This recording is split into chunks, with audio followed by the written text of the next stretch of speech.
Olá, caríssimas e caríssimos, graça e paz vos sejam multiplicados. Nós vamos para a lição 8, a teologia de Zofar. O justo não passa por tribulação? Baseado no texto de Jó, capítulo 11, versos 1 ao 10, e Jó, capítulo 20, capítulo 1 ao 10. Leia esses textos antes de ver nosso subsídio. Nessa lição estudaremos informações sobre que foi o terceiro amigo de Jó, sua origem, o lugar da sua origem, sua teologia, sua cosmovisão.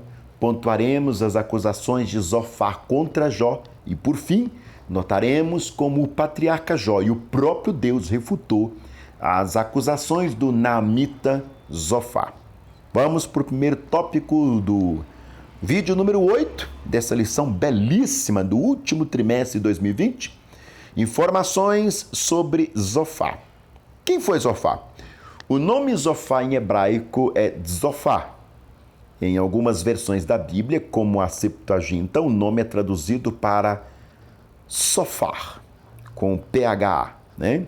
Segundo Champlin, o nome Zofar significa áspero. E, na verdade, seus discursos eram exatamente isso. Seu nome ocorre por 4 vezes no livro de Jó, capítulo 2, verso 11, capítulo 11, verso 1, capítulo 20, verso 1 e o 42, verso 9.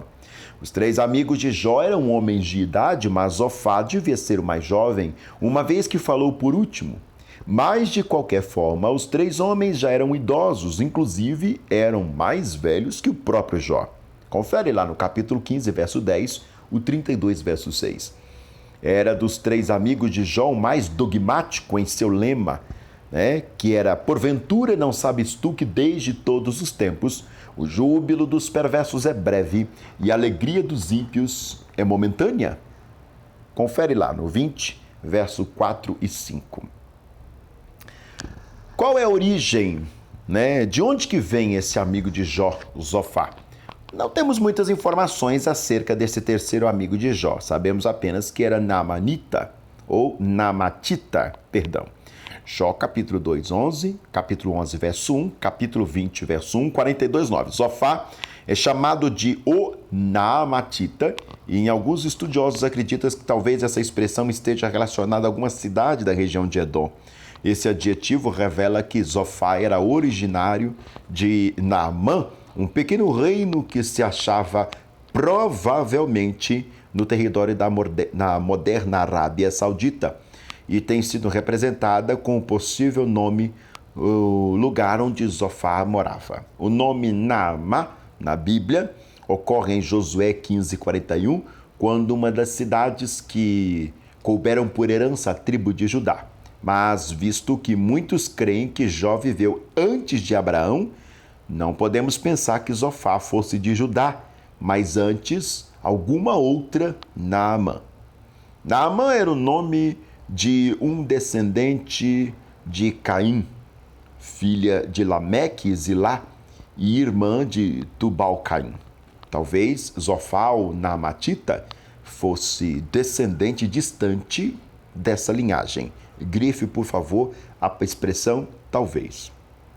Quanto à teologia de Zofar, o último dos 3 amigos de Jó a falar foi esse tal de Zofar. Ele é o mais duro e impiedoso na acusação contra Jó. Mas, de forma geral, ele seguiu a mesma linha de perseguição contra Jó. Parece que ele não acreditava no sofrimento do justo, o que obviamente representava mais uma acusação de que Jó estava em possível pecado. O capítulo 11, versos 2 e 3 confirma isso. Zofar chegou a afirmar que Jó estava sofrendo menos do que de fato merecia. Jó 11, verso 1 ao 6. Repreendeu Jó ao afirmar que Jó desejava descobrir os caminhos ocultos de Deus. Jó 11, versos 7 ao 12. E para Zofar, a restauração de Jó dependia do arrependimento e da confissão do pecado. Jó 11, verso 13 ao 20. Esta teologia de Zofar, Jó 11, do 13 ao 15, é a mesma que Satanás usou. Não se espante. A teologia da prosperidade e da retribuição terrena. Jó 1, do 8 ao 11, capítulo 2, do 4 ao 6. A tese de Zofá defende, é de que o justo não passa por tribulação, ou seja, para ele, se houver tribulação, é porque não há justiça na vida da vítima. Que coisa, não? Nada a ver com os dias de hoje, claro, Imagina. A cosmovisão ou cosmovisão deísta de Zofá. Zofá foi o mais impiedoso e dogmático dos 3 amigos de Jó. Vamos grifar a palavra amigo, gente? Porque os amigos desses a gente nem precisa de inimigo. Em vez de ajudar a gente num clamor, fica acusando a gente, misericórdia. Nada parecido com os dias de hoje, claro. Como qualquer filósofo, possuía Zofá sua própria concepção deísta de Deus. De acordo com a sua cosmovisão, achava-se Deus tão distante do ser humano e de tal forma distante dos homens que a estes era impossível qualquer contato com ele. O deísmo é uma doutrina segundo a qual Deus realmente existe, mas não interfere na história humana e nem mesmo se interessa por relacionar-se com as coisas das criaturas. Houve um momento da história de Israel que os judeus se fizeram deístas. Confere lá, Sofonias capítulo 1, verso 12. Os magos da Babilônia, eram, além de politeístas, também deístas. Daniel capítulo 2, verso 11. Vamos para o tópico 2 da nossa lição. As acusações de Zofá contra Jó. Primeira acusação. Jó era culpado. Pronto. Zofá decidiu isso. Jó capítulo 11, 1 ao 4. Assim como Bildade, Jó 8:2, Zofá iniciou seu discurso chamando Jó de tagarela. Abre aspas. Será o caso de suas parolas fazerem calar os homens? Fecha aspas. Jó 11, verso 3. Zofá estava certo de que algum pecado cometido por Jó era a raiz da sua condição e que o sofrimento de Jó resulta desse pecado. 11, 13 ao 20. Ele continua dizendo que o discurso de Jó não apenas era tagarelice, como também não passava de conversa fiada. Parolas, zombarias. Jó 11, verso 13.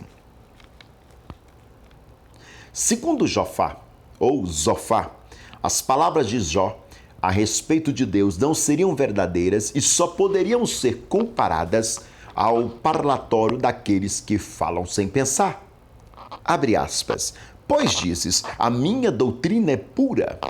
Fecha aspas. Jó 11, 4. Além disso, para Zofá, as afirmações de Jó a respeito de si mesmo eram falaciosas, pois ele não era puro diante de Deus. Nada parecido com os dias de hoje, evidentemente. Segunda acusação. O cara tem um repertório de acusação contra Jó. Veremos então. A segunda acusação. Jó não tinha conhecimento de Deus. Jó 11, 5 ao 12.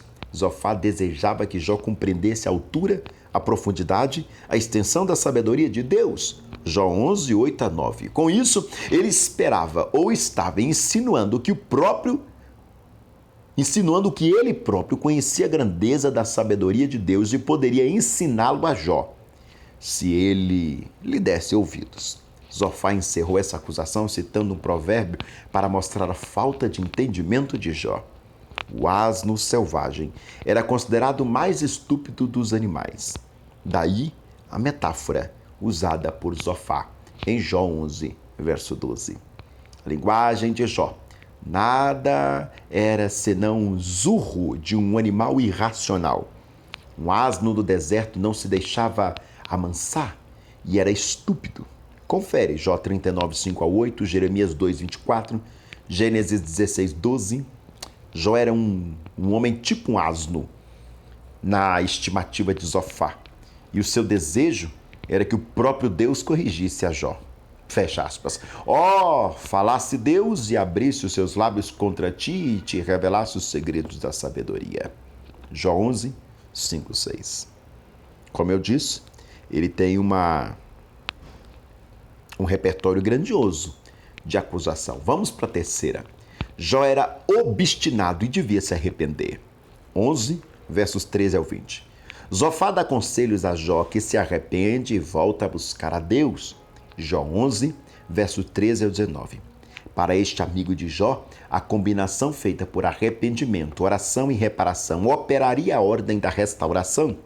Disse Zofá a fim de repreender Jó, abre aspas, porque haverá esperança, Jó 11, verso 18. E descreveu que Jó poderia ser capaz de levantar a cabeça, ver em confiança e saúde.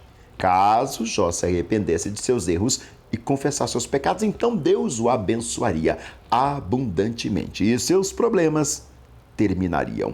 Nossa, nada a ver com os dias de hoje, mas que coisa! Poderia erguer a cabeça outra vez e os seus medos passaria. Abre aspas. Então levantará o seu rosto sem mácula. Fecha aspas. Jó 11:15. Jó esqueceria sua desgraça como águas passadas, pois te esquecerá dos seus sofrimentos. Jó 11:16. Deus lhe daria uma vida longa e seria o início de um novo dia para ele. A tua vida será mais clara que o meio-dia. Jó 11:17. Jó não habitaria nas trevas do Sheol, mas sim na luz. Jó capítulo 10, 20 e 22. E a proteção de Deus daria cabo de todos os seus temores. Tem mais acusação? Claro que tem. A quarta acusação, Jó era perverso e o seu triunfo seria transitório. Jó 20, 4 ao 11. De acordo com Zofá, quanto mais o homem perverso elevar-se em seu sucesso, maior será a sua queda quando lhe sobrevier o julgamento. Né? Como muitas pessoas por aí dizem, né? Quanto maior é o degrau, maior é a queda. Vem desse tipo de comportamento aí. Na verdade, está com invejinha do outro que está crescendo. Quando isso ocorrer, seguirá esgoto abaixo com o seu próprio esterco, como se o próprio esterco apodrecerá para sempre. Vai dizer Jó, capítulo 20, verso 7. Desaparecerá com um sonho esquecido ou uma visão noturna que não se pode ser evocada. Jó 20, verso 8. E ainda continua dizendo que os olhos que o viram jamais o verão. Jó 20, verso 9. Os olhos que antes tinham observado Jó não o veria mais, até as pessoas que costumavam vê-lo. Em breve desapareceria. Para esse amigo Zofá, o perverso e seu nome desaparecerão, como também a sua riqueza se perderá. Capítulo 20, verso 11. Depois de sua morte, a verdade sobre seus crimes virá à tona, e os seus filhos terão que usar a sua herança para ressarcir as pessoas de quem o seu pai roubou. Abre aspas. E os seus filhos procurarão aplacar aos pobres. Jó 20, verso 10. Zofá e os seus dois amigos estavam certos de que Jó era um hipócrita e de que a sua vida de piedade era superficial e servia apenas para encobrir os seus pecados secretos. Tem mais acusação? Por que eu estou perguntando, né? Claro que tem. Temos a quinta acusação. Jó teve um prazer temporário por causa do seu pecado, diz Zofá, no capítulo 20, verso 12 ao 19. Ao usar a imagem de uma pessoa comendo, Zofá deixa duas coisas claras.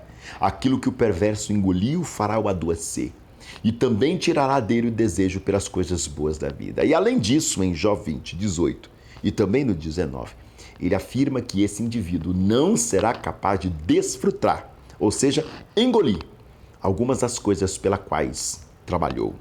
Zofá também argumenta que Jó era muito rico porque oprimiu e desamparou os pobres, roubou casas que não edificou. Jó capítulo 20, verso 19. Então não poderia continuar na prosperidade. Jó 20, verso 15 ao 18. Quem dera se isso fosse verdade, né? Convicto disso, ele deseja toda sorte de castigos para Jó. Capítulo 20, do 20 ao 28, dizendo que tal é, da parte de Deus, a sorte do homem perverso, tal herança decretada por Deus, no capítulo 20, verso 29. Sexta acusação?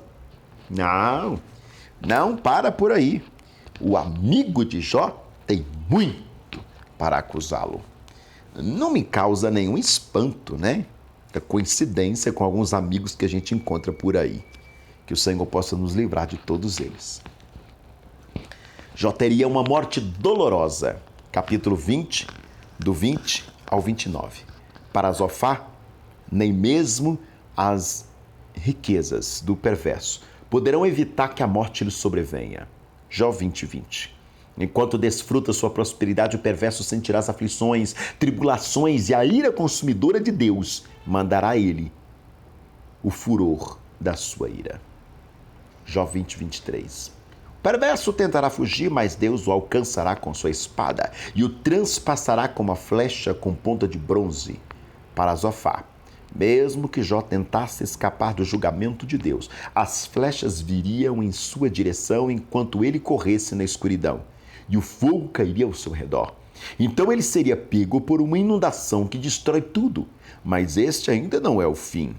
Jó seria levado para um tribunal em que o céu e a terra testemunharia contra ele e o declararia culpado. Capítulo 20, 23 ao 27. Eu não sei por que os comentaristas chamam esses três aí de amigos. Se alguém que está assistindo esse vídeo quer ser meu amigo desse jeito, por favor, não se inscreva em meu canal. Eu agradeço, mas segue o seu caminho, por favor. Esse tipo de amizade eu quero distância. Terceiro tópico da nossa belíssima lição, a teologia de Zofar refutada. Jó reprovou os seus amigos. Jó refuta Zofar, mostrando que a vida do perverso pode ser longa e abençoada, de fato. Jó 21, do 8 ao 16, e que as tendas dos tiranos gozam paz. Os ímpios e até os criminosos prosperam.